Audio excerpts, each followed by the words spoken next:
Okay. Yeah. Being live streamed.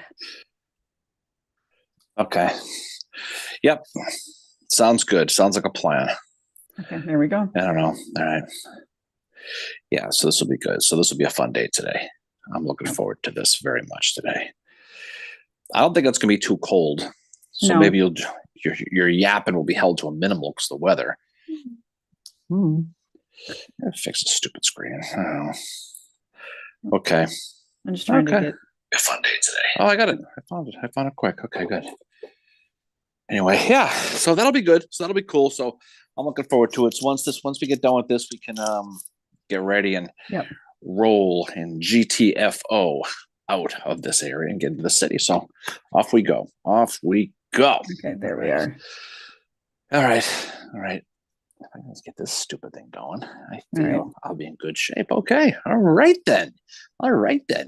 So anyway, yeah, so that's fun. So yeah, so we'll at least it's a good day today too. That the storm is going to hold off. It's very warm out right now. When I was out earlier and I had to go to the post office, which I'm very glad I discovered that I can just use regular stamps. They lied to me at Braintree. Yeah. Yeah. Well, the Braintree tends to lie. I'm not even going to talk about the horrible customer service experience I had back there in June. It's terrible. Oh God, here we go. You're going to go all Karen now. I need to speak to the manager of the No, actually, the employee was a Karen. It was a reverse Karen situation here. Morning, Barbara. Oh, well, that's probably what the issue was. You probably just pissed somebody off. Oh, trust me. Morning, David. Morning, Frank. You probably went in there with an attitude. Actually, I didn't. Yeah. Frank said, happy 159th Battle of Nashville. That's right. We talked. We didn't really talk about it too much in our Granbury episode, obviously, because Granbury's dead by then. But we did obviously talk about Franklin in our episode that we just dropped about Hiram Granbury, which that was such an interesting story and like it's like one of the sadder stories of the Civil War. It was not a warm and fuzzy episode, that's for sure. It was very, very sad. Like his story. Well, it made me even more like as I was doing the research, I found myself being like, the fuck hood, like what, like why just more of this why. Well, no, that's well, we talked about that, and that's the whole thing. That's the fascinating part of this is when you study these and you actually see some of the actual some of the actual decisions made and realizing these are real people with real lives and decisions that were made a certain way. That's the thing. That's the whole point of this. The whole point of this whole thing is to try to humanize and personify, of these people. And Granbury's an interesting guy too. Yeah. Because I mean, he's a learned guy. He must have stood out like a sore thumb in Central Texas. Well, and I'm just trying to, imagine like what kind of accent he would have had. Like, obviously very deep voice, but like, he's originally from Mississippi, right? Is that a different accent than Texas?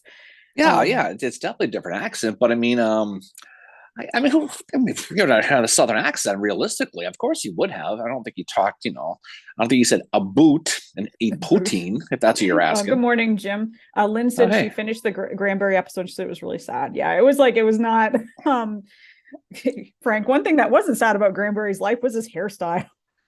Yeah, he had hella good hair. He did. I'm so jealous of his hair. As you get older, you definitely appreciate a good set of hair. You do. He definitely had good hair. But I mean he's like many of these guys. Well, he hit the ground running today, huh? We're gonna wake yet. You want to talk about Hiram Granbury?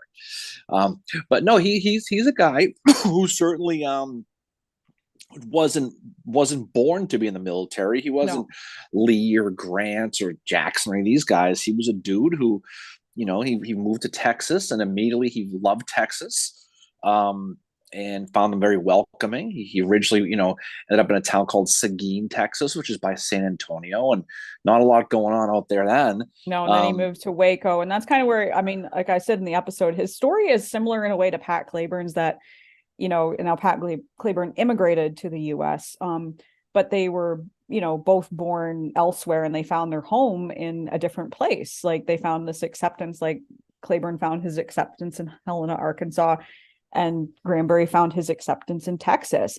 And I think the one thing about the two of them was they had this amazing leadership ability and their men loved them.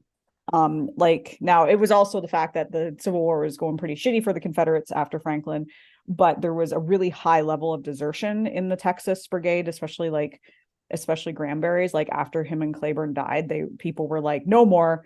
And I also think too, that's, like things were just going so badly for them by that point that desertion just was at an all-time high, Well, I mean, yeah, I mean, at that point we did the Nashville episode, and Frank astutely points out today is the anniversary of that. Yeah. And apparently you can't say happy anniversary to a battle because it gets people all butthurt. Oh my God. Okay. Like I'm waiting for people to come at me about my like happy anniversary Boston Tea Party. Like, yeah, you can't say happy Nashville Day because like people die. Like, it's like, okay, calm down. Today's a big day in Boston, Mary. We're going to have fun with that later on tonight. Today's the 250th anniversary of the Boston Tea Party. 116 men put 342 crates of tea into the Boston Harbor. We're going to participate in that tonight. We're going to have some fun with the city tonight. But no, that's cool. But I mean, when you look at that, people are going to say what they're going to say. But going back to Granbury, he's cool because we talked about in the episode quite a bit. He's someone who, son of a preacher, and a farmer, but he came from a long line of preachers. His grandfather and great grandfather were preachers as well. Yeah, but he was smart. He's somebody, I mean, almost like a Joshua Chamberlain type. Yeah. He could read and he could write, and he was very smart, and he stood out as a leader. And then he's basically going to be just to stand out. And nothing against Central Texas and Waco, but back in 1850, around there, he not only is he tall and good looking dude, but smart. I mean, he just resonated leadership, right? Yeah. Then they say that the height was a factor with the leadership too for him because he just is so much taller than everybody else. Jordan asked if you're going to dump some tea tonight. I am. I've Boston Tea Party tea right here, as a matter of fact. No, we are going to participate in that. So we'll see if I actually get to dump some tea or not. But we're going to be down there at Griffin's Wharf tonight at the exact moment. We're going to march from the South Meeting House in Boston to Griffin's Wharf at the exact same time 250 years ago. And then we're going to go to there. The details after that are kind of fuzzy, but I think we'll probably be kind of fuzzy at that point too, like they were. So we'll see how that goes. But yes, I will be participating in that tonight. So I'm with it's very, very cool. Lodge. I'm looking forward to that. Yeah, but I mean, but he's somebody who realistically was like John Brown Gordon, and we mentioned this in the episode. At least I think we don't. If we did, we didn't. But he certainly has a very similar parallel trajectory as Gordon did. Gordon was a little bit different. He was a little more of the fire-eating breed than Granbury was. Yeah. I never found any quotes by Granbury talking about slavery one way or the other. I think his parents owned slaves. His parents owned slaves. His father, he had a plantation. But in Alabama, but he never really talked about it one way or the other. There's no one. He doesn't really stand out one way or the other about it. But at the end of the day, he did fight for the South and all that. But he ended up becoming a lawyer. Went to Baylor. Went to Oakland University in 1850, which is on the site today of Alcorn State University, which I always found fascinating. That school, Oakland, which had some Confederates come through there, is now the site of an all-black college. Yeah, with which Steve McNair went to, and Leslie Frazier, if you're an NFL person, and then he goes to Baylor. He originally fails miserably as an attorney, and then he moves to McClellan County in Waco, and then his career takes off. He just does, and this is all during that secession crisis. But I always find the fascinating thing too about Granbury was Fanny Sims, his wife. Yes, his wife, 20 years old. Yeah. But she just kind of appears, and then and that's the thing too, is it wasn't like today where somebody can move to Boston and go get her master's degree. Her family's from Tuscaloosa, Alabama, right? Yeah. And she kind of appears out of nowhere in Waco by herself, 20 years old. Yeah. And no one really knew her background. There's no pictures that exist of her. No, and I'm trying to. She was apparently like a small. Someone described her as like almost like fragile looking woman. So I would imagine just maybe 5 feet tall, 5'2". I don't know. Maybe she lied about her height. But the fascinating thing about her is like it just she deserves her story to be told. She is a lot like John Brown Gordon's wife, that she, goes to war with Granbury, and Fanny had health problems going back to even when they were married in 1858. Like, I don't think she could have kids. She probably had, I mean, we know she had ovarian cancer, but today I think she would have been diagnosed with some other, maybe polycystic ovarian syndrome, something like that, which can be very, very painful. But she's described when he gets captured at Donelson and he's having to make his way to Boston, she's described as wading through the Hudson River with them, going across the ice. And some guy said, this woman is a heroine for doing this. Like, she is adamant about being with her husband. And I always found that, like, she comes across as being a very strong female. I think she did. And again, the parallels with Gordon are fascinating because his wife was kind of the same thing. She ends up staying in hotels as close to possible as where is close to where the camp is. He ends up being in Kentucky for a little while, and then she just stays with them. And I'm not sure. I assume he liked it. I guess he did. I mean, he wasn't I think they were each other's best friend. Like, I think they were they came across as being very, very close. But then when she goes to Boston, it's General Grant who helps her find an apartment, and Granbury gets leave to go make sure she gets there safely before he goes back to the prison camp at Fort Warren. So, that's why I always, like, when I'm in Boston, I wonder, did Fanny see this when she was here? Did he see this? What did the Boston of? That's so funny with you though, because we go into the city quite a bit, and whenever we go, that's the stuff you always say. Did Granbury see this? Would he have seen this? Or I just wonder. Like, it's an interesting perspective. No, it's a good perspective. It's just how you Did she walk around the common? Did she? I wonder what she did. I know she wasn't here for very long, because then she went to live in Hagerstown with Granbury's prison mate's wife. And plus there was his surgeon buddy that was with him in the prison camp that died, was the one that's, I think she's got ovarian cancer. But the whole interesting thing about Fort Warren is the fact that, Dimmock, the guy who is in charge there, kind of the commandant, whatever, he treats them very humanely, and it's not like Andersonville at all. But the interesting thing is Hiram Granbury writes a letter. It takes a while to get some stamps, and then he finally gets some stamps. So he writes a letter to some guy that he fought with and said, we play football, we play chess, we get whiskey. They also played baseball. And they said that it was, really, it seemed like it was pretty chill there.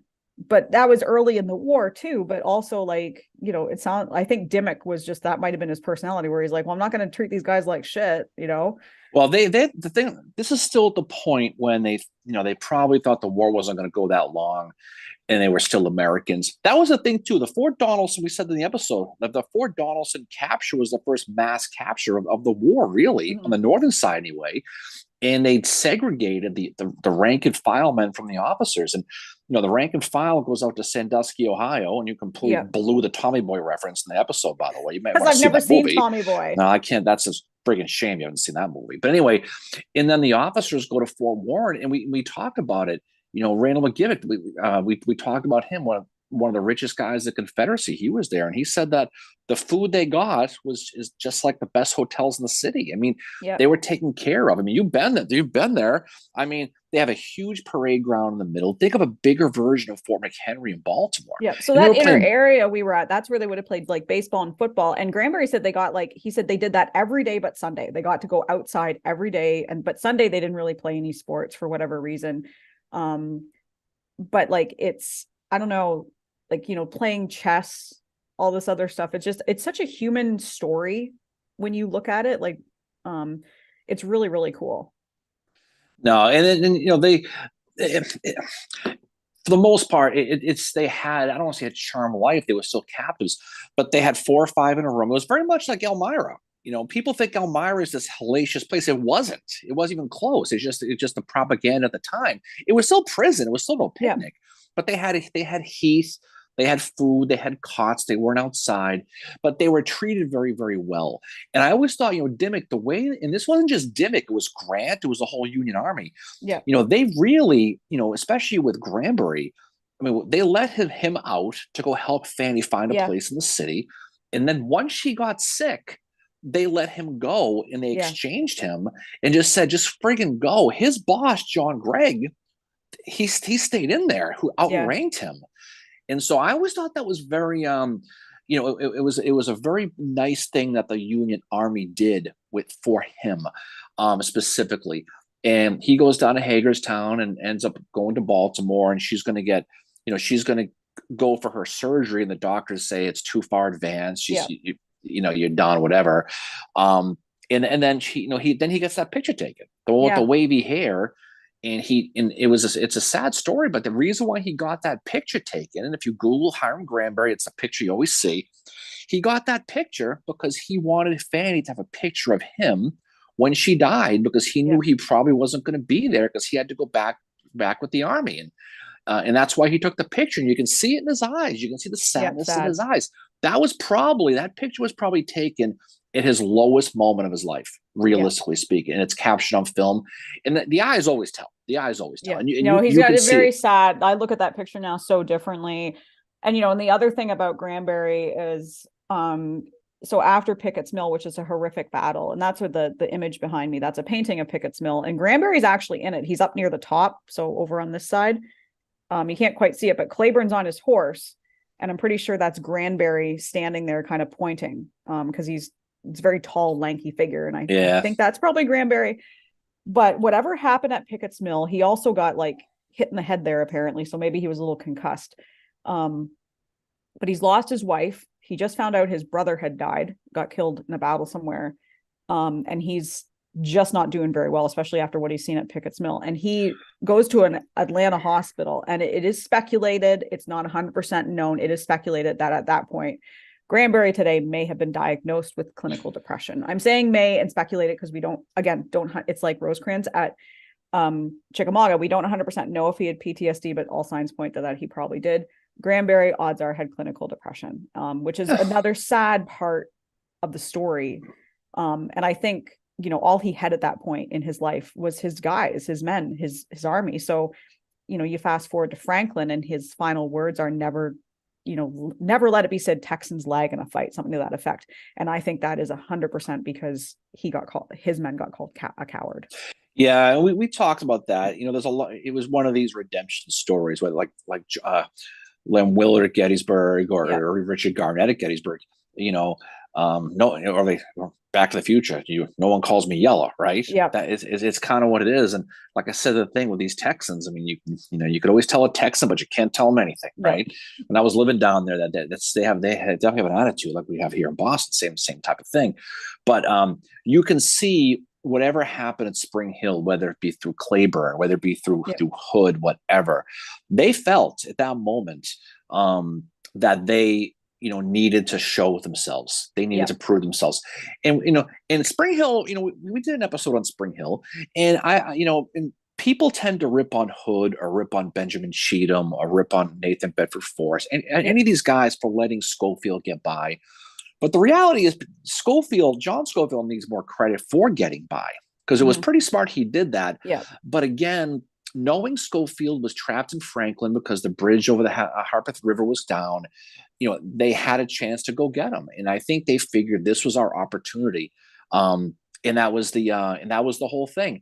And you can talk about, and we've been pretty tough on Hood here. We have. Yeah. But the thing about it though is people talk about, you're going to walk, he's up at Winstead Hill in Franklin. He's looking at that open field. He's seeing all the Union guys dug in and ready-made entrenchments from previous engagements, right? And he was stupid for sending him forward. He had no chance. But he's not a stupid guy. He honestly felt that that was the best way to do it, and he failed with that. And so who the hell knows? But I think that was the opportunity. But Granbury and his 7th Texas and all of his Texas Brigade, all the ones that he ultimately had, at the end of the day, they're going to be right up that Columbia Pike. They're going to be right in the middle of Claiborne's division. He's going to get to within 100 feet or so of the Union line where he's going to be killed. And he has a brutal death. I mean, he gets shot in the forehead with a cannonball, and it takes the top half of his head off. And he falls to his knees, puts his hands on his face, and dies, not lying down, but on his knees. And after the battle, that's how they found him. Yeah, they found him like this. You know, like just that, and that's depicted in the graphic novel about Claiborne. Yeah. Him falling, getting his head, like it's just horrific. Morning, MJ. Good morning, Gentili. What did you call Gentili last week? Our consigliere. He's our consigliere. He's Tom Hagen. Yeah. I got a feeling old John Gentili is probably pretty sick of Ireland right about now. Just gonna guess. You know how these Italians are, you know. Anyway, but that's the truth though. Is he has a real brutal death, but very very similar to Augustus Van Horn Ellis at Gettysburg, or George Lynn Willard at Gettysburg, or Richard Garnett at Gettysburg. Just speaking of Gettysburg, he felt at that moment, like Claiborne in Franklin, that this is my time, hell or high water. I have to show myself today. We have to prove ourselves today. And that's what Granbury did. And he paid the ultimate price for it, as did ultimately 5 other Confederate generals eventually. And people look back on it now as a folly. And historically speaking, looking at that 160-year, you know, kaleidoscope and back, whatever the hell it is. Yeah, it was. Yeah. But at the time, they had the opportunity to break that Army of the Ohio, to separate him from George Thomas at Nashville, take the Union supply line at Nashville, which they thought maybe was going to cut off Sherman, and then go ahead and go join Johnston in the East and try to fight Grant. I mean, in hindsight, it's a Hail Mary. But that's what they were thinking, though. Yeah, well, I mean, and that goes back, I think I mentioned this in the episode, like there's this disconnect from the politicians on both sides of the Civil War of what is actually happening with the soldiers, that they don't quite understand it. I think Lincoln started to understand that a little bit more when he gave Grant the power that he did. I don't think Davis ever did. Davis was also a micromanager. He wanted to be fighting. He didn't want to be president. But the other thing too is, like, it's clear that there was something said, whether it was by Hood or one of Hood's staff, the word coward probably came up. And just the blame game starts up because the men that survived, Granbury's men that survived Franklin, they said that Granbury was some level of like pissed off that day, like just for whatever reason, he was really agitated. So was Claiborne. They were, you know why they were all Claiborne. They were all pissed off. Yeah.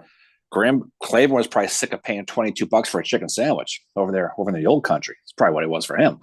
But at the end of the day, though, they ended up in a situation where they felt they had to do what they had to do. Right. That's what it comes down to. Yeah. Good morning, Leonard. Oh, hey, Leonard, what's going on? We talked a little bit about Vicksburg a little on this episode a little bit. Did not talk about the gallant Bowen. No, the gallant Bowen did not show. We owe Bowen an episode. I feel like we should do an episode about Bowen. We've talked about him enough. I don't know anything about him, honestly. Oh, the gallant Bowen. The gallant Bowen. No, but again, at the end of the day, that's what this whole thing was about. Though, was about, I have to think when these guys were charged to do what they did, they have to know what was coming.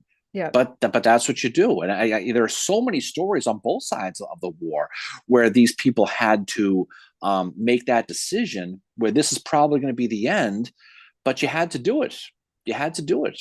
Colville, first Minnesota, right? Exactly. All these people. You talk about Barlow at Spotsylvania. Right. Yeah. All these things. And so this, and I'll consider the fact that a guy like a Granbury was not military trained, or even Claiborne. I know he did the thing overseas, but these people, they did what they did on both sides for whatever reason they did. And you have to do what you have to do. Yeah. Right. And Tammy's got a question. It's more of like a what if, but wonder what would have happened to Hiram and Fanny if they would have left Donaldson with Forrest. Well, he wasn't going to do that. That was never going to happen. I mean, that was a huge, like all those commanders at Donaldson were like, my people need me. And they just like, whoosh, gone. Well, that's the thing. It's like, well, here's the thing. I'm John B. Floyd. I'm probably screwed if they catch me. So I'm gonna take off. Okay. But good luck to you guys. And that's how it was. And then it ends up falling back to back to back, and it's like, okay, fine. And they all get backed every single. But Floyd. I mean, Floyd probably. I mean, who knows what the hell would have happened to him? But I don't think he would have ended up eating caviar for Warren with getting his nails done with old Hiram Granberry. I mean, I think he would have. I think he would have been put somewhere a little bit different because he had a special place in the Union. Sherman had a huge vendetta against him. Well, I mean, it is what it is. But I mean, but he ends up. I mean, it's a good question though. I mean, but I don't think. Well, for one, I mean, he was a major in the 7th Texas. It wasn't like he had. I can't see like Granberry leaving. He was just great, even though it went all the shit at Donaldson. He's a hard fighter there. Like his commanders were like, wow, this guy is just holy. No, but I mean, the thing, it wasn't like if he was at least a general in charge of at least a brigade and had some kind of choice, or a division, but he was the 3rd in command. He was the major of the 7th Texas. So he wasn't going to have the ability. John Gregg would have been he was a colonel. He would have been the one who probably would have had a choice, but they weren't going to. They weren't going to do that. But I mean, if they did escape, he would have lived to fight another day. But he was out of Fort Warren pretty quick, though. He wasn't there more than 6 months. No, he was because he gets exchanged, obviously, for the whole, he's got to go be with his wife and all that. Leonard said, if you need a special guest star for the Bowen episode, I know a guy. Can you imagine Leonard talking about Bowen and to hose him down? If we did an episode of Bowen and Howard, I'd imagine that. Just sit back and just watch that. We have done an episode on Howard. I mean, together. If we did it both together, Frank said, just sit here and drink. Frank said, in my head, I always picture the images from the Claiborne graphic novel when talking about the charge at Franklin. Beautiful artwork, but still brutal. Yeah, anybody who hasn't yet, check out the Claiborne graphic novel. It's beautiful artwork. The story gets a little lost causey at times, but right here. The artwork in it is beautiful. Yeah, they did a good job with that. I mean, it's kind of like a comic book, but it's still pretty cool. Yeah. Well, graphic novels are comic books. So now I knock all these freaking books down and fix this shit now. Okay, anyway. But that's the thing. But yeah, he's a fascinating study, and he's somebody I think people, not mainstream people know, but I think the Civil War people understand who he is. And he really took off, once. We said in the episode, he was doomed at the beginning because he had a lot of bad leaders that he had to follow at the beginning. I mean, he just did, right? Yeah. And then when he ends up, the best thing that ever happened to him was going to the land of the Misfit Toys, Army of Tennessee, to go with old Braxy, because then he got to have his division commander be Patrick Claiborne. Yeah. And Claiborne was the first legit leader he had who was actually good. And we talked about they were limited at Chickamauga, but really at Chattanooga, that Claiborne's division on that far right flank with the Texans right there under Granberry, they were like one of the few ones who didn't get broken by the Union line. Rolling down the rocks onto Sherman's guys. And a lot of it was because of how Claiborne positioned his men on that missionary ridge. Yeah. He put them in a way where they had the ability to hold them back and fight back. And so he ends up, covering the retreat. Yeah. That division, Ringgold Gap happens. But it was really the first time where I think he actually was victimized by being under horrific, incompetent leaders. Yeah. And it allowed him to grow as a general himself. I think he kind of, peaked a little bit, probably at Pickett's Mill.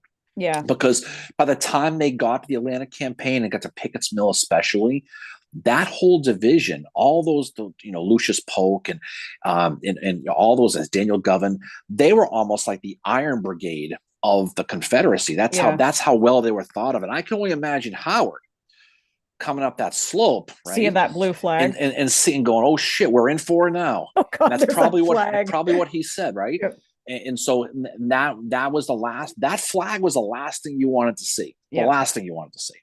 Yeah. The flag with some say it was a crescent moon. Others say it was a full moon on it. Sometimes it's called the flag of Hardee's flag. Sometimes it's called the flag of Claiborne's division. Either way, that flag, that was like if you were Union, you were like, nope. Yeah. Leonard's happy that I'm going to say this wrong. Copiah County boy got some attention. Kopeka. He's interesting guy where he was from, and he ends up, going over to Heinz City there, and he ends up fighting the Battle of Raymond almost in his, one of his backyards, which is pretty interesting that he did that. It's a lot like who's what I'm thinking. I'm blank on his name right now. Never mind. It was a story I was going to tell. I totally forgot what I was going to say, but it happens sometimes. Bowen can definitely sympathize with being under bad leadership. Yeah, well, I think they all did. I think they. If you were out in Western Theater, you definitely could. Yeah, you need like a support group. No, well, I mean that's the thing too. I mean, we the East gets all the credit, and you look at some of the people who fought out in this neck of the woods, and versus the West, and the West is, we've said this a million times. The West is where the Civil War was won and lost. Yeah. That's where the grunt work was done. That's the offensive defensive line of football is the West. The Eastern theater is the quarterbacks, the receivers, and the running backs. It just doesn't, not to minimize the East, but it's the sizzles in the East and the steak is in the West. Yeah. Or even and that's how it is. But I honestly find there's some more interesting characters in the Western theater too, not to minimize the East, but I don't know. There's some really Granberry's there, Claiborne. You got some interesting Union guys as well there. Sherman and Grant are out there Sherman's out there for most of the Civil War, and Grant is out there till I think late 63, early 64. But it's still just like, I don't know, it is like the land of misfit toys out there. But some people go out there, like Howard goes out there and he finds that's his following out there is, he does really, really well in the Western theater. But yeah, I can't imagine being Howard showing up at Pickett's Mill and seeing that flag and you're like, well, this is not going to be a good day. Well, especially when he stumbled into them. Yeah, he just kind of did. I mean, and then he sends that telegram. I think they're here, but I'm not sure. Well, I mean, but that just goes to show. I mean, you wonder if we like to play the whole what if thing, right? If someone like Hiram Granberry ended up coming to the East, say he ends up with Roberts's brigade. And he ends up like the first Texas instead of a guy like Works or someone like that. How he would have maneuvered in the East, especially if he got under Hood initially, because Hood at that point was still pretty strong. And that's sometimes wrong place, right time, or right whatever. I mean, we talked about your boy Howard. He got better as he went west, and some people went better as he went the other way. But if he was under better leadership in the beginning, he could have had a trajectory like Claiborne. He could have been a division commander along with him. But he definitely got, the Donaldson thing really, really smelled for him. And it wasn't his fault, because if you study the Battle of Fort Donelson, it is a cluster F, okay, of epic proportions. I mean, it's when you really go down that rabbit hole, and you sit there and go, are you kidding me? About how the Confederates and how Floyd and how Gideon Pillow and all those guys, they just really, these guys tripped on their dick so many times, and they ended up allowing Grant. I mean, Fort Henry was easy. Donaldson took a little more effort, but you would retreat and you end up going back again just to get caught. The whole thing is a disaster, but you end up having Granberry going and getting captured, a lot of these guys getting captured and losing a lot of that formula of time. It really wasn't until he got to Army of Tennessee where he started to kind of show his stuff. Yeah. And then that Granberry's Texan Brigade, which kept the name well after Franklin for the rest of the war, he really helped develop what James Argyle Smith did and what those guys did to help kind of make it his own. Yeah. But he kind of flashed late. Whereas I think if he kind of had a little more luck earlier, he could have risen faster and might have been in a situation where he wasn't. He might have been one of the ones making the decision to go forward. He might have been Claiborne, and Claiborne may have been Granberry. Yeah. It's possible. Yeah, no, it's possible the roles could have been reversed. And I do think, like we talked a little bit about this in the episode, but he is one of these what ifs, which is why Franklin is so infuriating for me. Like, what would Granberry have been like after the war? Would he been, Reconstruction? I suspect, yes, he would have been. It's tough. It's tough to say because he doesn't talk about it. No, he doesn't. He and Claiborne Claiborne made his politics more known. Granbury is very silent. We don't have, but then again, we don't have a lot of his writings. We have some stuff. We have some letters he wrote when he was at Fort Warren. Um, you know, I think he might have been, it's just one of those what ifs. Like, that's why Franklin is just so sad, Well, because like the only thing he really wrote that really showed his actual opinion on anything is how much he loved Texas. yeah. He did. He wrote that he was there's no place in the world that welcomes people more than Texas. Or paraphrase, but that's roughly What did what Sheridan say about Texas? If I owned Texas in hell, I'd live in hell and rent out Texas. Yeah, well, Texas, I guess it's an acquired taste, but that's the whole thing with him, though. And so when you look at it, his life. See, part of me thinks he might just have gone home and continued his law practice in Texas and called it. Yeah, he might have been just quiet. He might have been one of these guys that Frank said, "What if Granbury moved to Boston after the war and changed his name to Banbury?" Well, yeah, my name on here is Banbury, and I mean, we told this story a couple times, but anybody that hasn't heard this, we were in Ringgold Gap, and they had these stones leading up to the flag of Claiborne's division. And right. On the stones are the guys that fought at Ringgold Gap. Granbury was one of them, except somebody forgot to spell check. And it must have been an end of the year budget spend or something. Anyway, his name is forever immortalized as Banbury, and Govan is Groven. It sounds like Muppets. Well, that's the funny thing about it. It's not like that was in the north somewhere. No. It's real. Speaking of you may just look at the comments here, which I don't usually do, but Frank mentions if he stayed in Boston. Until probably, I don't know, about 10 or so years ago, there was a monument at Fort Warren for the Confederates, and it wasn't rah, states' rights, all that. It just listed the name of the soldiers who were there. And they took it down, unfortunately, but for the longest time, it was the furthest north Confederate monument. And there was one. I think it listed the guys who died there, and I think that was like, when I found out it had been removed, I'm like, really? It's a memorial to them. Like, just leave it. Yeah, I mean, there was that. There was also the Confederate monument in Martha's Vineyard they took down, but that was actually very lost causey, though. That was weird that was even there, but I remember, I used to. Probably 10. I've been going to Fort Warren a million times, but one of the times I remember specifically seeing it, and then we went the next time it was gone.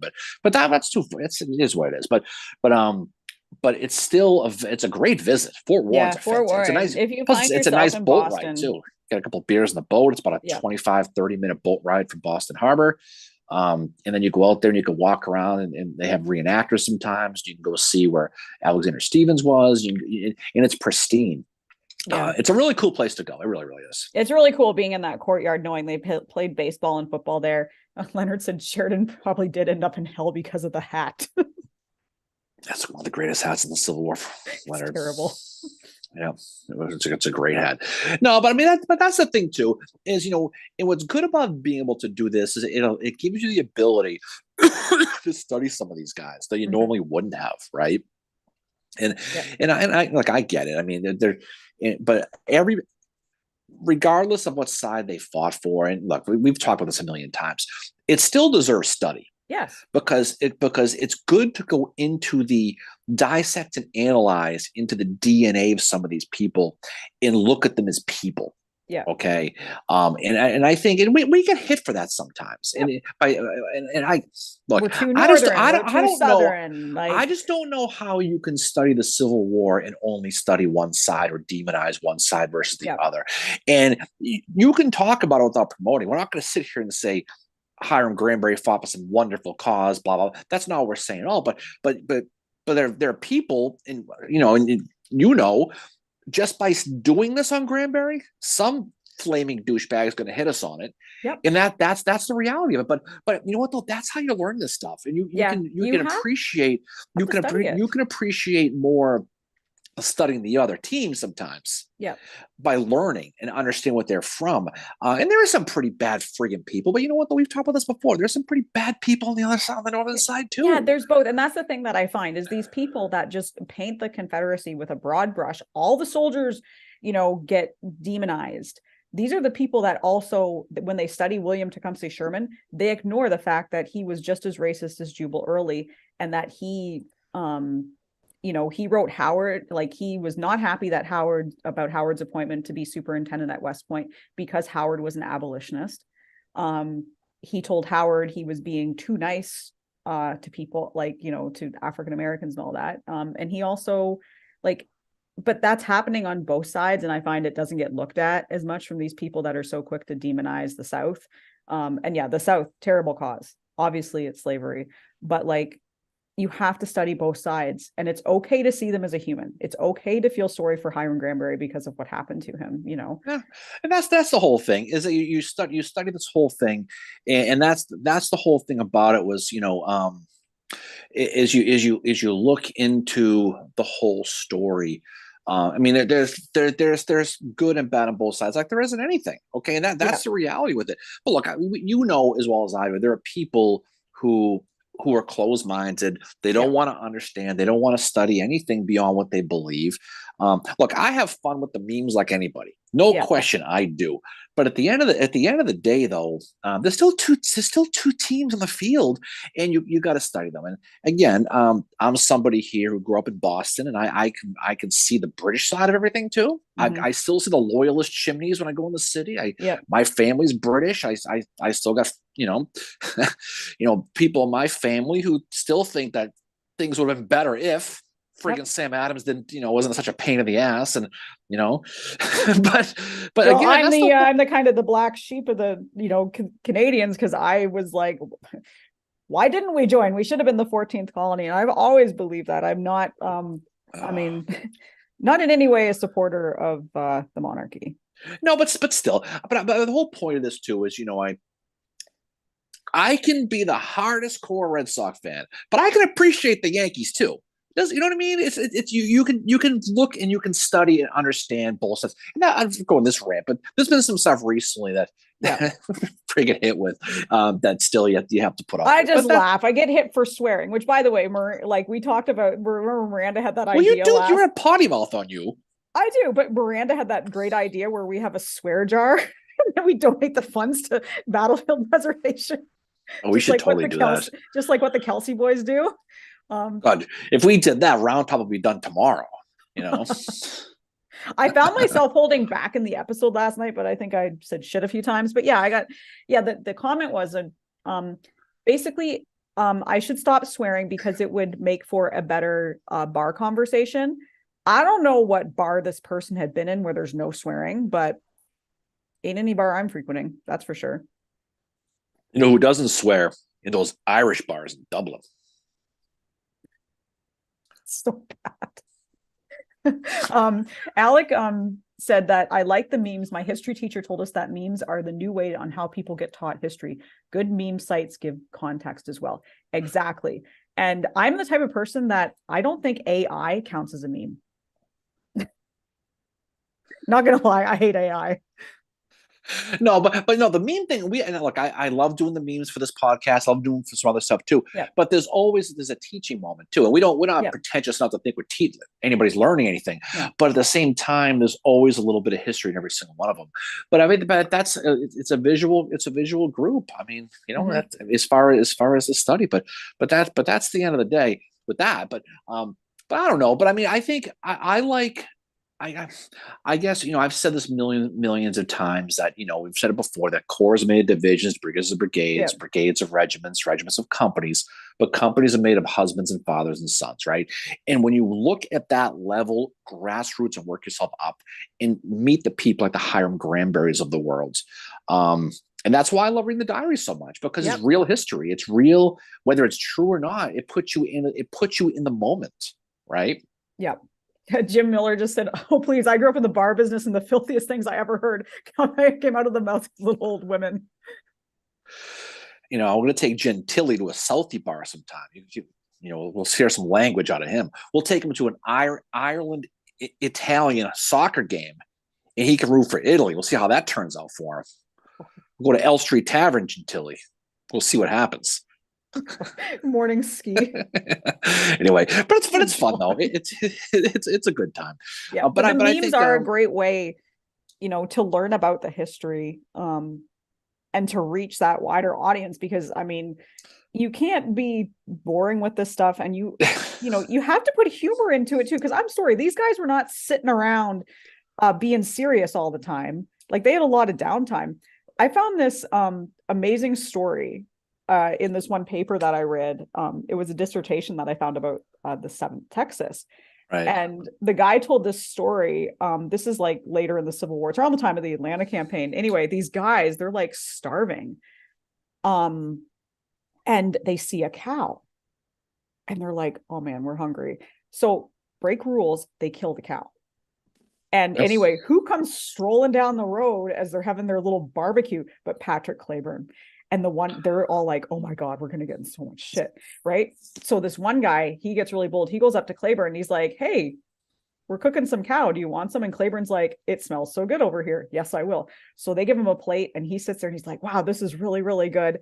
Doesn't give them shit for it. And then he stays afterwards, sits around the campfire with these guys in the 7th Texas and talks to them, and just, they laugh and they hang out. And I found that story. I'd never heard it before, but I love, like, that is just that's how it was. He's got less than a year to live at that point. I guess he would be 37 at the time, sitting around smoking his pipe, talking to these guys after they had butchered this cow. He doesn't say anything to them about it. And he hangs out with them. I think that's another thing that makes him a great leader, is he was willing to hang out with these guys, Alex got a question. He's German. And he asked, why did Germans fight for the South? A lot of them fought in the North, but why would they have fought for the South?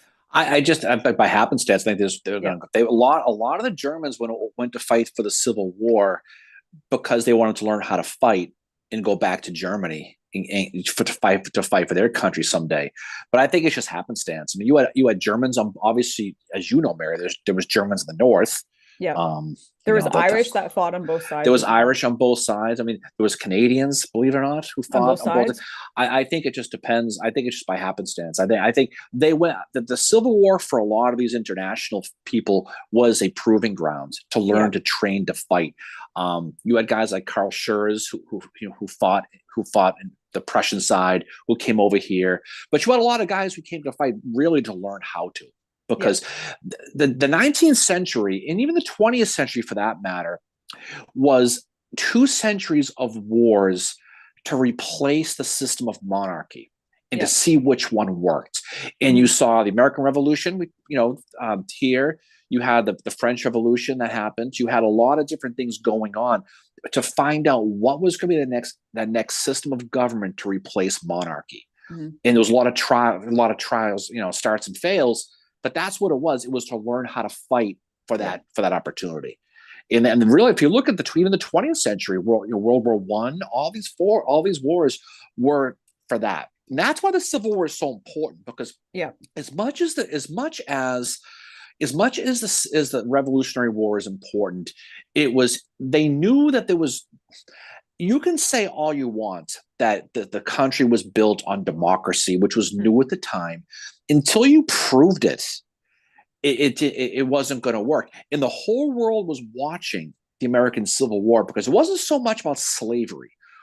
Internationally, what it was a referendum on whether or not this democratic system that was used to replace monarchy, if it worked.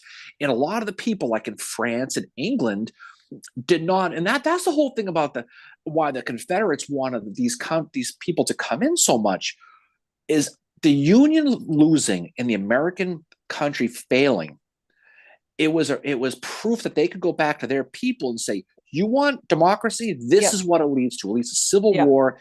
So they had a stake in it failing, and especially the French. It did, and so that was the big thing about it. So that's why the Civil War is important. It proved to the world that democracy could be tested and still win, and still have resolve afterwards.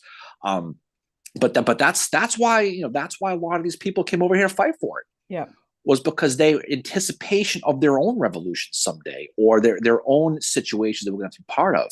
It was a proving ground. Yeah.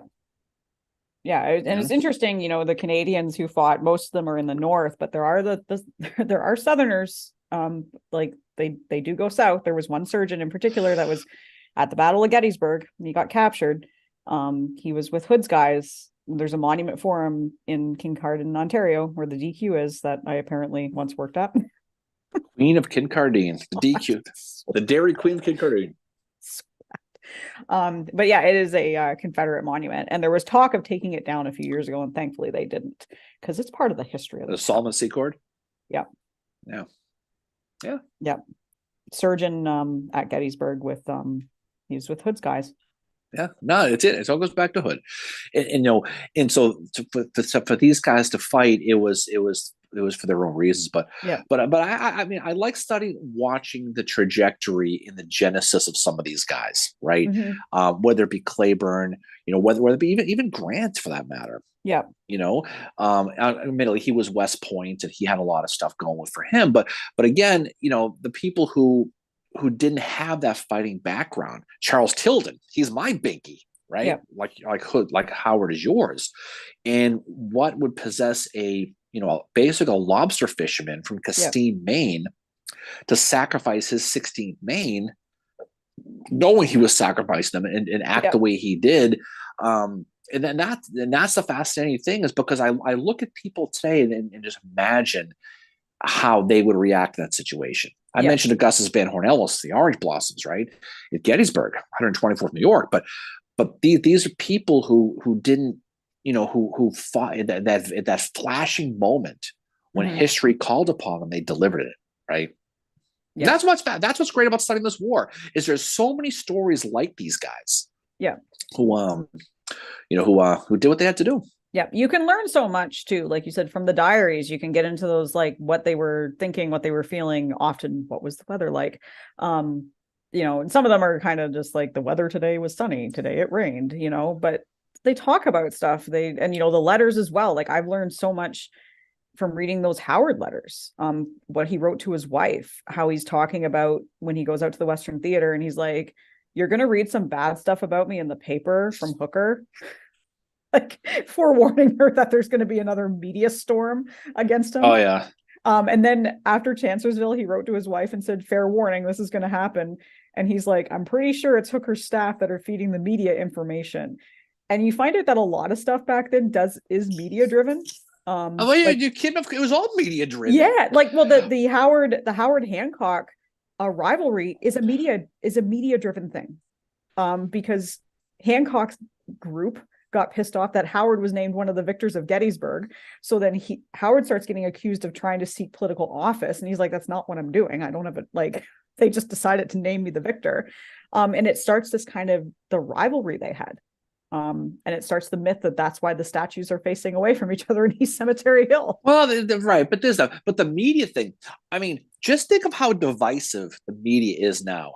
Except the only difference now is it's cable TV, right? Yeah.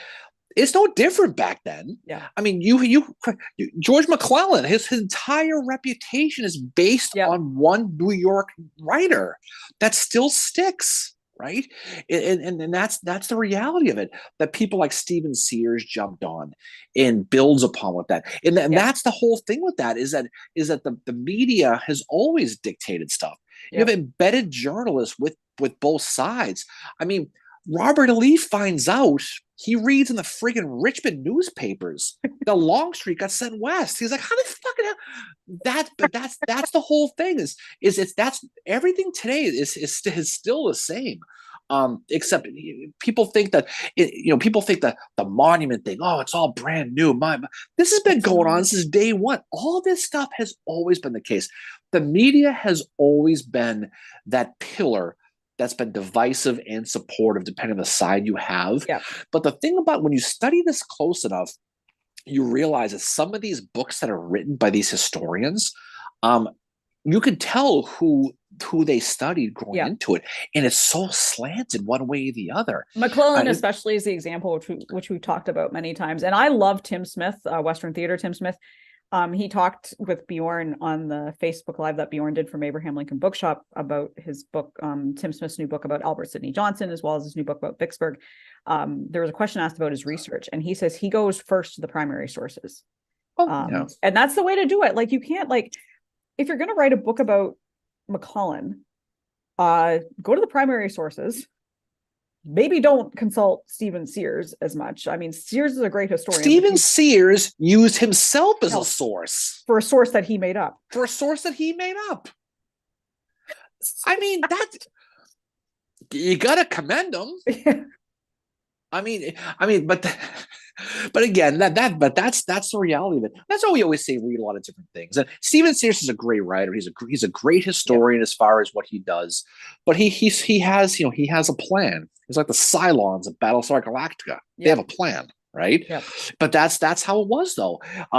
Doesn't make them bad. It just means that you just understand that when you're reading this stuff, you're getting a slanted view of it. And because he's so famous, and he's so good at what he does, he's become the voice of McClellan. Yeah, and right? it's not a good voice. And the thing about McClellan, we've talked. It's funny. I wasn't. We've the most shit we've ever taken for episodes is the ones about McClellan. But here's the thing, though. We have to be fair with this with McClellan, right? As much as he gets shit on by the Lincoln community, okay, which he does, okay. You know who the one person who really didn't bash McClellan was in support of McClellan? It was Lincoln. Yep. Lincoln put him back in charge. It was early September 1862 after Second Manassas. He went on a limb against Stanton and Halleck to put him back in again. So as much as we bash Lincoln, the Lincoln people for McClellan, Lincoln supported him. Yeah. So we gotta be fair to Lincoln here when it comes to McClellan. Because, yeah, absolutely. He did support him. He was there for him. I think he just got kind of tired of his shit by the end of it or whatever. No, I mean, of course he did. But I mean, especially, but again, when we're talking about when we talked about Lee with the Longstreet thing, we did that a couple weeks ago with Elizabeth, right? Yeah. It isn't so much Lee never went out of his way to piss all over Longstreet. It was his supporters who did. Yeah. It was Marshall. It was Walter Taylor. It was all the toadies around him. Samuel R. Johnston. These people. So when you look at the Lee Longstreet controversy. Yeah. Lee never really said much about Longstreet. It was the people supporting him. And so the same thing with Lincoln and McClellan. Lincoln really never went on McClellan. It was it was his people who did. Yeah. And I don't think that was done John deviously. I right, Nicolay. But I just think at the end of the day, in real time, Lincoln knew McClellan had the goods and he needed McClellan at that time.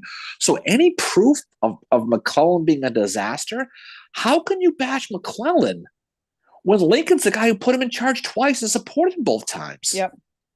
That's what's cool about history is you can look at these levels and try to understand what this whole thing's about. Yeah. And and a lot of times it's the people trying to lift up whatever side you're on, making the case against the other person, whether it's true or not.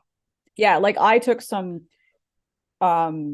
shit the other day, shockingly, on a war group where I chimed in, and it was about Grant, and I said that it was talking about the battle in Nashville, and someone said, well, I think it was not necessarily that they were worried about Hood. It was more that they didn't like Thomas and they had a vendetta against him in Washington. And this person took offense to that person's comment, saying like, how dare you put down the administration, blah, blah, blah. So I chimed in and said Grant did factor into wanting Thomas removed and sending Blackjack to remove him at Nashville. Right. And this person came back at me and basically was like trying to say that it was an innocent mistake on Grant's part, that he was misunderstood, that it was this weird, and I ended up not responding to the comment because the person was trying to drag me into a fight about basically that General Grant was perfect. And I said, look, I'm not hating on Grant, but he was pretty harsh to Thomas, and this person just did not want anything to do with that. And it goes back to this whole, you can say something, not necessarily disparaging, but I mean, Grant's amazing, but he did some stuff and he was very prejudiced against Thomas. And so was Lincoln, because Thomas was a Virginian. This person also said that the North was extremely worried about Hood and extremely scared of him. And it was written all over the newspapers, and that's why they sent Blackjack, because they had concerns. And well, I mean, I remember that whole thing because you got all bent up about that the other night. And, I didn't really. I just was like, I'm not going to respond to the person. No, I get it. Look, here's the thing, okay? Nobody's perfect. No one's perfect. No. But if you sit there and say, if you point out one flaw on a person, okay, people, look, I said it before, and I'll say it again. U.S. Grant is the second greatest general in American history after George Washington, and I mean he is a fantastic. I mean every accolade he's received, he deserves. Okay, but it's not like he didn't fall on himself too. I mean, you had Holly Springs. Yep. When he got beat by friggin' Earl Van Dorn, which is tough to do. Okay, but that's something. But you can't get your hands around General Order Number 11 with Grant. No. You just can't. And so everybody, okay, Mona Lisa doesn't have, she has her flaws. Okay. Somehow Tom Brady lost the friggin' Giants twice. So no one's perfect. Okay. But the reality is, when you point out these facts, it turns into your anti against them, right? And that's the problem, is you have to be able to be objective with this. Yeah. And too many people, you point out that Lincoln had issues, with the Indians in Minnesota, or stuff that he did, and right? They don't want to talk about it, and they don't want to. But that doesn't mean Lincoln's not what he is. It just means that you have to be able to do a 360 study on everybody and understand that, look, no one's freaking perfect. Nobody, except Zooey Deschanel. She's perfect. But beyond that, no one's perfect. But that's true. Like, all I'm saying is, like, and I didn't take the bait from this person because I was not about to get dragged into, and they were trying to bait me into fighting with them. And I'm like, I'm not doing this. I'm not going to sit here and say Grant was perfect. And they wanted me to basically say it was something to the effect of, like, they were saying that Grant's view of Thomas was a mistake, or like it was an honest mistake or something. And it's like, no, Grant had an agenda against him. The whole thing, sending Blackjack Logan, was nothing to do with the concerns. It was somewhat concerned about Hood, but it was also everything to do with the fact that Grant, since day one, had been looking for a reason to replace General Thomas because he didn't trust him because he was a Virginian. Yeah, and especially by the time you get to Nashville, you think that Thomas would have proven himself by then. I mean, Chickamauga notwithstanding, Mill Springs notwithstanding, he had his moments where if he was going to turn and he was going to be Benedict Arnold, that those are the moments he could have, especially Chickamauga. But again, I don't. My own opinion, U.S. Grant, I just feel like he always felt like, because he failed in almost everything, right? Mm-hmm. He did, right? I wonder if he felt, this is just my own opinion, just spitballing, if he felt like something was going to blow up in his face, like things were going too good, something's going to happen. Yeah. Julia Dent had an earmark for the White House. There was a lot of stuff going on with that. But I mean, I think Grant is fantastic at what he did. Yeah. I mean, you look at these drinking allegations, which were clearly set up by Halleck because he was butthurt because he wasn't in charge. You have to take that stuff with a grain of salt. The Butcher stuff is extremely overplayed. Lincoln. That was Mary Lincoln. That was Mary Lincoln. And if you read Bonekemper's book, The Myth of the Lost Cause, which is a fantastic book to read, and it's more balanced than you think it is based on the title. Yeah. But it talks about how Lee cost more lives than Grant did. But when you look at the politics of the time, and the thing about it is that stuff stick. Okay, if that stuff stuck, it just did. Yeah. And when you look at what Grant did, Grant's Overland campaign, I mean, you want to look at the two most brilliant Union campaigns is Overland for one. Okay, absolutely, and of course the Vicksburg campaign, the Bruinsburg Landing, and what he did at Vicksburg for Grant. But he played Lee like a drum in Overland. Okay. And that's hard to do because Lee was the master. I mean, he was Dumbledore. Mm-hmm. He was the guy that he had the answers to all the questions. And Grant somehow tricked Lee into thinking that his goal was still Richmond when the goal was Lee's head, his forehead. Yeah. And he didn't realize that until the end. So, I mean, Grant doesn't get credit for being a thinker. he's like the battering ram, but he's brilliant militarily. He absolutely was. He is. But when you look at the history of how he did versus the perception of the stuff thrown at him, it's all a mudslinging contest, because at the end of the day, who's going to stand to benefit at the end politically, and who's going against those people? Yeah. It's not much more simple than that. No, right? Exactly. I completely agree. And I love General Grant. And just because I say that he wanted Thomas gone is not, I'm not putting him down. That's the truth. At least that's just my opinion of it, that I think he saw an opportunity and he's like, let's send Blackjack. And then Thomas is in Nashville. The weather's been shitty. He's right. And he's having to defend himself to the administration in Washington, saying like, look, the weather's been crap. I can't move my men in this weather. What do you want me to do? Plus, they were probably going to Tootsie's on Broadway, and there's a lot of reasons why they probably don't want to fight. So I don't know. Thomas doesn't strike me as a party animal. He strikes me as the guy that would go home on a Friday night, light a cigar and sit by the fire and read. And worry. Oh, no. He's Eeyore. No. Remember when I compared him to Eeyore and somebody got bent out of shape? Oh, you would have thought that, my goodness gracious, that day, Oh my God. I could not. Yeah. I just post this meme and I say, General Thomas is Eeyore. Eeyore's my favorite character in Winnie the Pooh. It was a compliment. And somebody was like, how dare you? Blah, blah, blah. I'm like, calm down. But I understand more now why Thomas burnt his papers. Because if I was in Nashville and the weather was crap and I couldn't move my army, and then I find out that Blackjack Logan is coming to replace me, I'd probably get really pissed off and stay pissed off. Well, I mean, there's a million reasons why Grant and Sherman didn't like Thomas. That they just were, and that's on them. It is. Yes. But it's not putting them down to say that. That is like, they're not perfect. And that's the thing, is they didn't like him. Howard loved Thomas. He said he was up there with Grant as being one of the greatest commanders in the Civil War. Like, Howard had so much respect for him.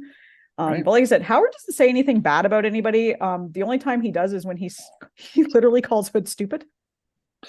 He does. That's the only negative thing I could ever remember seeing Howard said about anybody. He just writes his wife and he's like, Hood's in command and he's stupid. Well, I mean, don't forget too, who were some of the who were some of the troops that Thomas put at the point at the Battle of Nashville? Why would Howard like him? It's the USCT guys, right? So there's a million reasons why Howard's going to appreciate people like that. But at the end of the day, is when you look back on a lot of these sacred cow comments on people on both sides, there's a reason for every single one of them. There was definitely a legitimate point to deify Lee after Gettysburg, right? Yeah. Now Lee, by his own words, felt Gettysburg was his fault. In the movie with Martin Sheen says that he submitted his resignation after Gettysburg and said, you need somebody else. But at the end of the day, you're going to have people look to find why they lost. So it's Longstreet's fault.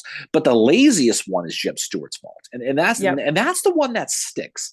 And speaking of memes, you see those all the time, and I've made a few of them myself, admittedly. But if you believe Mosby, who by all accounts he was part of the initial part of the Gettysburg campaign, he wasn't at Gettysburg obviously, but he posted the battle plan. And had nothing to do with Jeb, what he was supposed to do. And so it's all to say, we lost, but it's someone else's fault. It's always someone's fault. You see it in sports all the time too. The blame game. Okay. Bjorn's on here. He said, nerds, love the pod this morning, but didn't get to the end yet. I'm assuming Hiram won the Battle of Franklin single-handedly and the Yankees threw him a party. You got it. You know what? You don't even need to listen to it, Bjorn. It's great to talk to you, by the way. That's exactly what happened. He did. If you saw Rambo, that's how it ended. Just like that. Ripper's Rambo. No, but for real though, it's a fascinating study when you talk about Franklin, because you can see all the dynamics, all the psychology, and all the reputation being involved with this.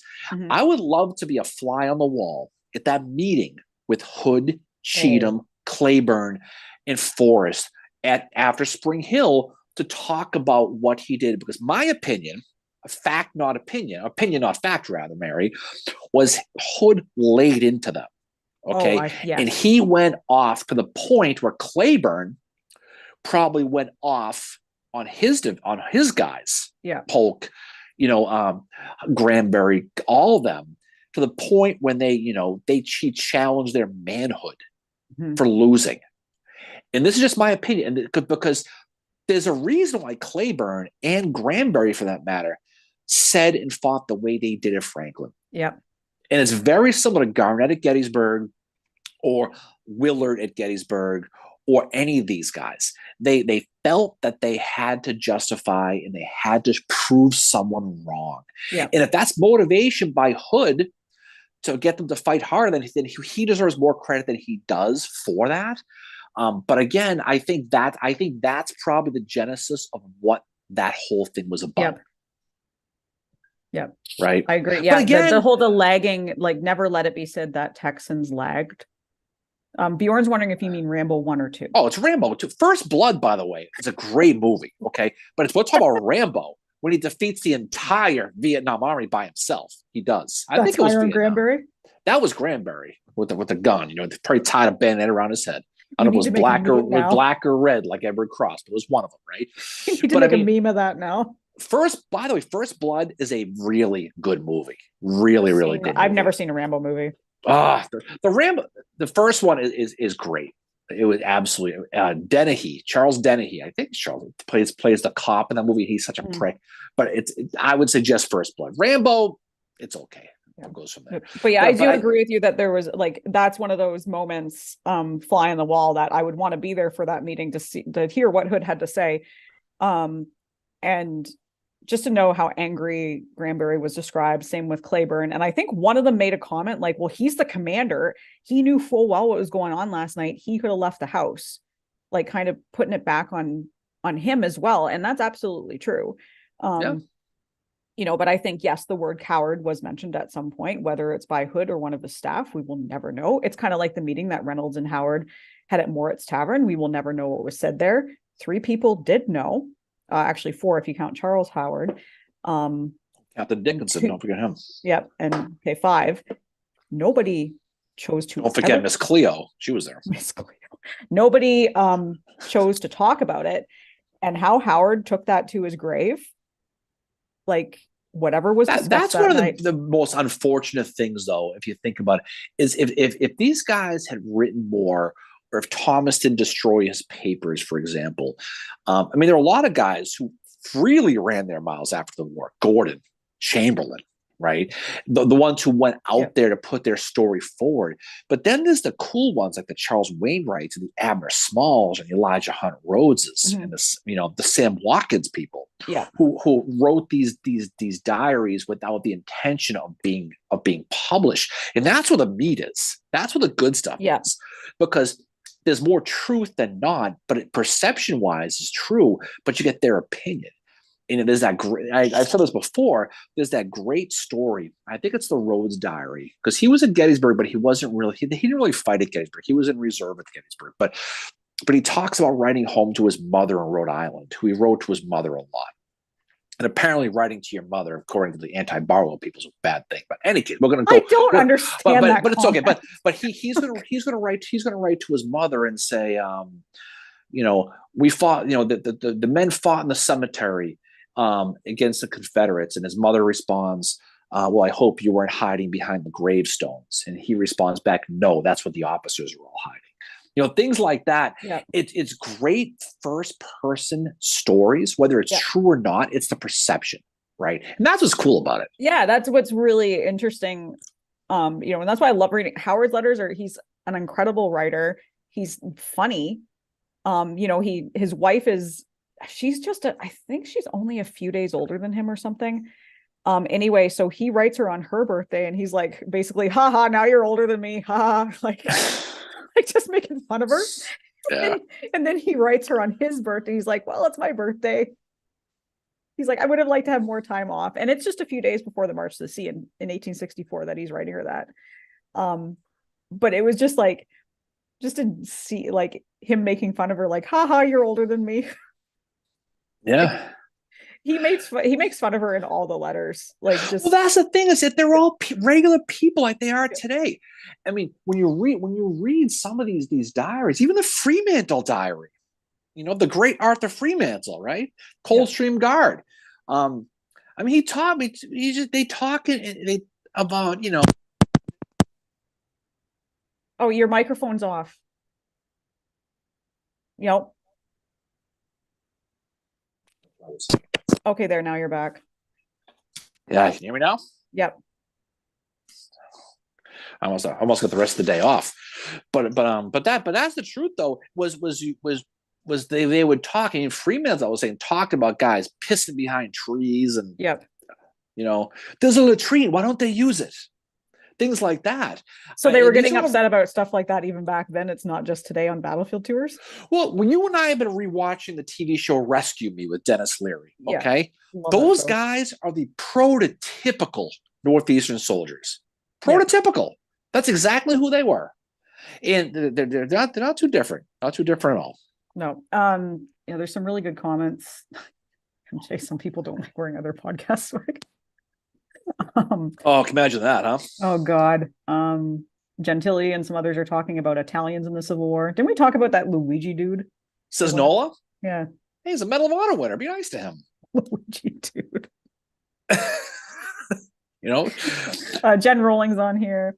Oh, very cool. Going back to a few minutes ago, but Lynn mentioned, what if Lee had lived longer? How would that have impacted the Lost Cause effort? I do think that would have had a huge impact on it. Yeah, Lee was someone ironically similar to Longstreet in regards where he knew the country needed to move on. And his one of his big fears was a lot of the intelligence in Virginia leaving, going to Canada, going to England. He always said many, many times, we need our sons more than ever. He said that phrase a lot in the post-war, and it's true. Although he hated U.S. Grant as president and did not like the fact that Longstreet supported him, right? Yeah. I think he was someone like, I think he was more on if you're looking at Longstreet on one side versus Gordon on the other about how they were to dealt with Reconstruction, as far as Longstreet was very much pro-Republican, let's all kumbaya, let's get by the fire and get together, versus Gordon, which was let's play along to make sure we can get democratic rule in Georgia so we can get home rule back, get rid of that big military district, get rid of that whole thing. Yeah, I think Lee would have been more leaning towards Longstreet, like we tried, we did our best, let's just move on. Yeah. But you're right. Him dying was we'll never know. It's the great what if. Yeah. But because he sent mixed signals. Yes, he did. He didn't want monuments of himself. I know. Well, he hated the Confederate flag. He said it should not have any place in American history anymore. He was very much on board of moving on. But again, he didn't support Grant. Even though he got those terms at Appomattox, and that was the thing Longstreet always said, was that all the things that Lee would have said about him were not supporting, were because of his supporting Grant. Yeah. So who knows? And there's that really awkward meeting between Lee and Grant at the White House. The railroads.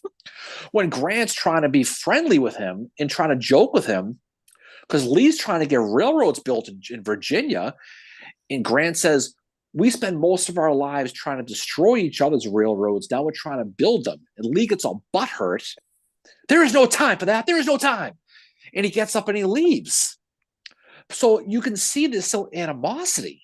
Yes. So Longstreet supporting Grant was the one thing that you can document that Lee did not like about Longstreet, but he didn't go on Longstreet. He never did. He was like, what was I going to say? I meant to mention this earlier, but you know how Howard makes that comment to Elizabeth Thorne about you'd want to take all your stuff in your house? Yeah, that was Howard. Yes, that's what I said. Yeah, sorry. Howard makes that comment to Elizabeth Thorne. After reading his letters and seeing how sarcastic he is to his wife, I think that was meant as a joke, and he just did not get the reaction. Oh, really? Well, I think that's because you said like it was kind of an a-hole comment to make, right? Well, I mean, he was trying. That's when the New England thing comes out about Yeah, Howard. but that's how he talks to his wife. So I think he was like, that's something he would have said to her, and he's like, "Oh, I'll just try and make her laugh," and she was like, "No." See, that's where Howard has a little bit of Michael Scott in him Yes. from The Office, where he just says the inappropriate things at the wrong time, trying to be funny, and it blows up in his face, and he just kind of goes, you know. Well, I think he would have said it to his wife, and she would have been like, whatever, rolled her eyes and laughed at him. But he said it to Elizabeth Thorne, and she was like, "No, not today, buddy. We're not joking around." Well, I mean, you're Elizabeth Thorne. She's admittedly, Elizabeth Thorne is somebody who should have a much bigger piece in American history, especially the Battle of Gettysburg. I put her in my Killer Angels final. I said that. I know you did, and it's actually a crime that she wasn't a prime or at least a tangential figure in Killer Angels or the movie Gettysburg, because her story is fascinating. And I mean, not just her, Josephine Miller. I mean, there are a lot of people at the Battle of Gettysburg, females, who deserve a lot more credit. Jenny Wade gets all the press because she died, obviously. Tilly Pierce wrote that really good diary. And she was over at the Weikert Farm, and she did a lot of stuff that told the story of the battle. Mm-hmm. But Josephine Miller was like the one female who said, "F you, I'm not leaving my farm. I'm going to stay here," and she did. But Elizabeth Thorne, what she did, and you can still visit those graves, and there's a couple Confederates mixed in there too. You can go visit her grave, as well as the grave she dug. Our friend Brian over there at the cemetery house there. He's a fantastic resource on Elizabeth Thorne and that whole thing. But she's someone who deserves a lot more credit. There's no question she does. Well, the thing I had to do is, like, I've talked about this quite a few times, but the final part of my Killer Angels project was to have it published. What would it be like if it was published in 2023? And I had to play the editor, and I got to suggest changes. So one of the changes I suggested was that Elizabeth Thorne needed to be a character because there was no female characters. And I'm not criticizing Shara for that. Like, Killer Angels is an amazing book. And I really felt bad having to ask to make, suggest changes, because I think it's great as it is. But I said that Elizabeth Thorne needed to be a character because they needed, first of all, the voice of a female, and secondly, the voice of the townspeople. And the way the Killer Angels ends is with Chamberlain. The final chapter is Chamberlain. So one of the changes I suggest, besides not having Elizabeth Thorne as a character, is that the final chapter needs to be from her perspective, to show that even though these armies now have left, the town has been impacted by this, and it's her digging the graves. And I thought that would be like such a powerful ending for the book, is just her digging the graves, 6 months pregnant. The other character I said to put in was General Meade, just because Lee makes that comment. Oh, Meade will. Well, he is the commanding general of the Union. Yes, and I thought to balance it out, and the way that I suggest to put him in is to change that scene where he goes to talk to Hancock, but to put it back to how it happened in history, to go talk at the cemetery gatehouse, and that's how they would get introduced to Meade. But then you also you have Howard there, you have Slocum, and you have Sickles also in that scene. Right. As well. And then I got to cast it as a Netflix series, and I still kept Martin Sheen as Lee, because I'm like, I can't have anybody else playing Lee but Martin Sheen. I had Lee Pace as Longstreet, and then I put Howard in it, and that was Casey Affleck. Yeah, I don't know if I Casey Affleck. Okay, whatever, but it's okay. I think he'd make a great Howard. Yeah, I guess so. I thought Lee Pace would be an amazing Longstreet. Yeah, he probably would. No, it's good you did that, though. I want to look at some of these comments now. Leary's son of Carrie, hero of Worcester. Yeah, Dennis Leary is really good. I remember just going to see him in stand-up comedy in Boston back in the day. He's a good dude. Rescue Me is such a great show. Sneaky movie, a great Dennis Leary movie. Speaking of Christmas, is a movie called The Ref. Yes. Fantastic friggin' movie. It's and Kevin Spacey's in it too before he went. It's filmed in Canada. Is it? Yeah, it was filmed in Niagara on the Lake, where we went. I mentioned that to you when we were at that brewery. I'm like, where were they filmed? Oh, that's right. You told me that. You did. Frank mentions that Lee's funeral. What's funny? The fascinating thing about Lee's funeral there in Lexington was, I don't know if we talked about this in an episode, or I just was a fig Newton of my imagination. But the thing about his funeral was, first of all, Pendleton, the artillery commander, was the one who did the service. But the day when Lee died, they had to order a coffin for him from a coffin place. Mhm. And the day before the funeral, a big storm hit and destroyed the coffin place, which happened to be along a river. And Lee's coffin floated down the river and got stuck in a tree down the river.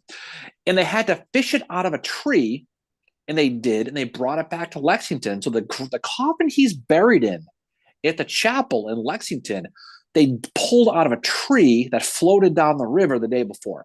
That's crazy. It has no historical value whatsoever. But when you think about it, it's just a typical stupid story that is just fun to think about when you look at the whole thing. It's just one of those things. I always got a kick out of that with his funeral. I did not know that. I don't think we talked about that in the episode. No, then maybe we didn't. But yeah, they had to fish it. It was like it floated down the river. It was stuck in some sort of tree. They had to pull it out of the tree, bring it back, and that's the coffin he's buried in. So, not that anybody's going to see his coffin anytime soon, but if you happen to see it, I don't know how you would. That was in the river the day before. So there you go. Wow, interesting story. Yeah. Jen Tilly just said, "Who would play Mosby?" And I just jokingly said Dennis Leary. But now I'm thinking about it, that might work. Who would play Mosby? Well, he's too tall than Mosby. Dennis Leary. Could you F this every other word? Pretty funny. It is pretty funny. Yeah, I don't know. In all seriousness, I don't know who would play Mosby. I don't know. There's a million people who could do that. You have to sign some Northern Virginian guy, but it's tough to say. It's tough to say. But we should jump off soon because we got stuff we got to do today. Yep. Jumping off early. Well, it's 11:30, but we can go a little longer if you want. But we just got to make sure we got to get to Boston today. Oh, we will. We're driving, and it's not going to take us that long. We're not at the mercy of the tea. All right, well, we'll go a little longer then. But there's a lot of cool stories like that we should definitely study, because all these stories are very human stories, and there's a lot of cool backgrounds to it. Yeah. Well, that's like going back to the Granbury episode. It's a very human story. It's very sad, especially when you consider that picture that everybody knows about him.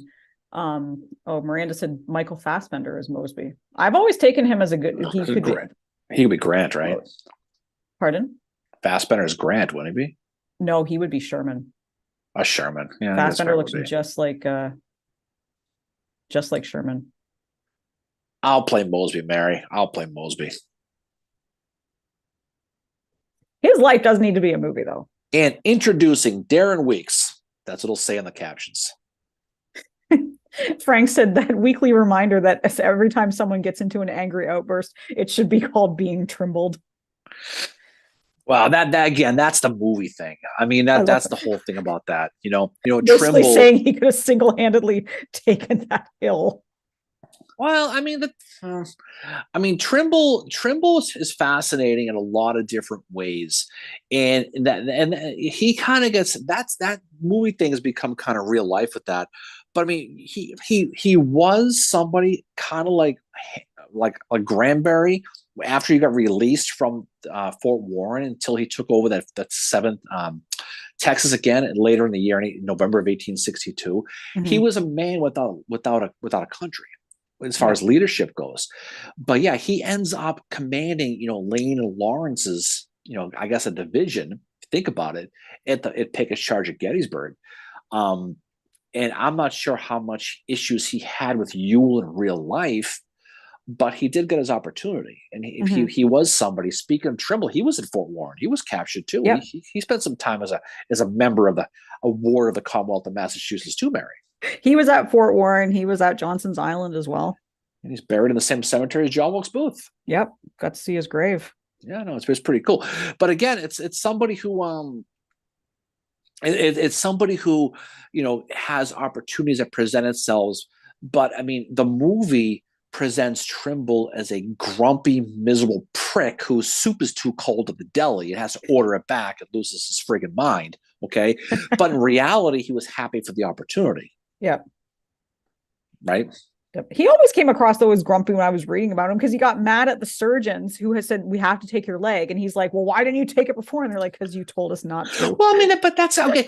but that's, you could point. I'm sure most of these people got friggin' mad at different points. Of course. I mean, when he got shot at Gettysburg and hit his wooden leg, he was happy about that he didn't have a real leg anymore.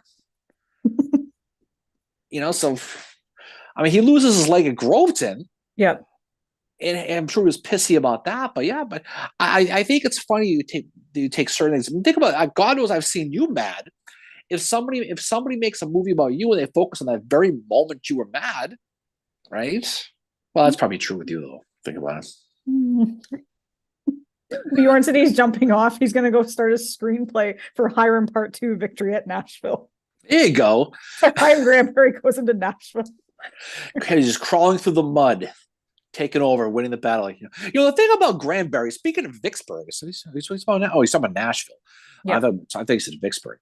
Yeah, he would have. I'm not sure how that would have mattered at the Battle of Nashville. If they were to survive all those guys, Adams, Strahl, all those guys, I don't think it would have made much of a difference. But they might have made a difference at Vicksburg, though. And that's another, again, you're talking about that incompetency of his superiors, that army of relief, that 32,000-man army under Joseph E. Johnston, who was supposed to help relieve Pemberton and Vicksburg. And he was like, no. Who sat in their hindquarters and didn't move anywhere after Jackson. And by the time they moved to Big Black River, decided, screw it. Yeah. It looks too hard. They could have made a difference there, but it looks too hard. I don't want to do it. Yeah. Well, can I take a sick day? Yeah, he called it on that one, but yeah, it's good. I mean, I think it would have been cool to think of what Granberry could have done at a higher level if he survived. But the war was winding down at that point. Yeah, if he would have ended up in a situation where he had a little more power at the beginning, because his career kind of, like we said earlier, paralleled Gordon's at the beginning. Yes. But Gordon has 7 Pines. It's at the 6 of Alabama. He had those moments. Yeah, it took off right at the beginning. Yeah. Whereas, because he had good leadership ahead of him, he did, versus Granberry, who didn't. Yeah. Who was like Charlie Brown in the friggin' football at the beginning, where everything they did came up wrong. Yeah. If he would have ended up in a better situation from day one, how his career might have gone a little bit different. Yes. That's why you study it. That's what's important about it. Yeah. Yeah. But he's a fascinating study. And just before we jump off here, hopefully everyone enjoyed the episode. If you haven't listened yet, please give it a listen. It's one we've been wanting to do for a while, but our next episodes are going to get more about once we'll probably record again in January. We'll pick some battles to talk about again. I want to do Glorietta Pass soon, but you keep trumping me with these different. I want to do Granberry. You've never mentioned wanting to do. I have. You're freaking crazy. Of course I have. And I've also said yes, we can do Glorietta Pass. Narrative voice. She hasn't, but that's okay. All right, fine. No, we'll do that. We got a lot of stuff, son. So we do have to jump off though. We have to get ready. We have to get ready to go to Boston. I have to go stick it to King George. I will support you in that. I'll have to troll my British cousin later. We'll have fun with that, but we'll have a good time. So Emily's a good sport about it, though. That's fine. I troll her about it, and then she sends me a picture of her making tea. We're going into Boston, and I am participating in the 250th anniversary of the Boston Tea Party. So I'm with some friends of mine. So we're going to look forward to doing that, and we're going to have some fun with that. So we will send some pictures of that. We'll definitely do that. So we're going to step back in time. We're going to go out of the Civil War and get back into the Rev War and go back into my ancestors, who, although were probably loyalists realistically, but who cares? I like to think they drank, so who cares? Mine were all from Canada or Britain, so that is true. That is true. Please sing a Hamilton. Have fun. Will there be video? Yeah, maybe we'll do a video today. I don't yeah, Tammy, I think they are live streaming some of what's happening. So if you look around on Facebook, like Boston Tea Party or whatever, I think they are live streaming some of it. Maybe I'll do a personal Facebook. Maybe we'll do a Civil War Breakfast Club Facebook Live from there today. Maybe you can handle that. Cool. Yep. Maybe we'll see. But we'll have a good time with that. So I think it's needless to say, it's a great day in the city today. It's a big party in the city. The whole city is embracing this, and it's going to be a big deal. So So we'll have a lot of fun with that. So it's a pretty cool. And I realize, the people debate the number of the tea that would dumped in, the 342 versus 340. And yeah, Barbara was talking about some that people earlier. talk about dumping the tea versus the crates. It was definitely the tea, but it's like anything else. People debate this shit over and over again. But the thing about it though is it's a lot of fun. The city is all 100% behind it. So we're going to go in there and participate in it today. So it should be a lot of fun. So we'll find a way to we'll find a way to get this online or something. We'll figure something out today. Yeah, David mentions that Emerging Rev War is live streaming it, so that's pretty cool. This is an Emerging Rev War? Apparently. Really? Okay, that's cool. Maybe we'll see Katie today. Oh, you'd like that. Anyways. Good Lord. That came out of nowhere. But anyway, we'll have a fun with that. So off we go. So we are going to be heading down to God's Country, Pennsylvania, Gettysburg, PA. On Tuesday, we'll be down there for about 3 weeks after that. So we're going to have some fun. We have some special stuff planned for the while we're down there. So we're going to be there for Christmas and for New Year's. Anybody who's in the area for the holidays, definitely reach out. We're going to try to do a New Year's Eve shenanigans in Gettysburg. So if you happen to be in the PA area, the 17325, definitely come down. Mm-hmm. We will definitely all kind of hang out. And we will try and do a live stream before Christmas. Hopefully sometime next week, maybe, if we have a chance to sit down one evening or one morning. And then we will be back with an episode in January 2024, as well as announcements about the book club. And also bringing back our roundtable too, because grad school's been busy. It has. All right. So off we go. So again, the pleasure, Mary, was all yours as usual. And we will definitely look forward to talking to you all soon. We'll definitely do a live again before Christmas, but if not, have a great holiday. Definitely stay safe. Happy holidays. Merry and Christmas. Remember, we all celebrate. Like I said before, these holidays can be very difficult. It can be very tough on people. Always remember that you always have people supporting you, and you always have an opportunity to be happy and a reason to be happy. Keep that in mind. All right. So, Mary, we will talk to you soon. Everyone have a great weekend. We will talk to you all on the other side. See y'all later. Definitely. See ya.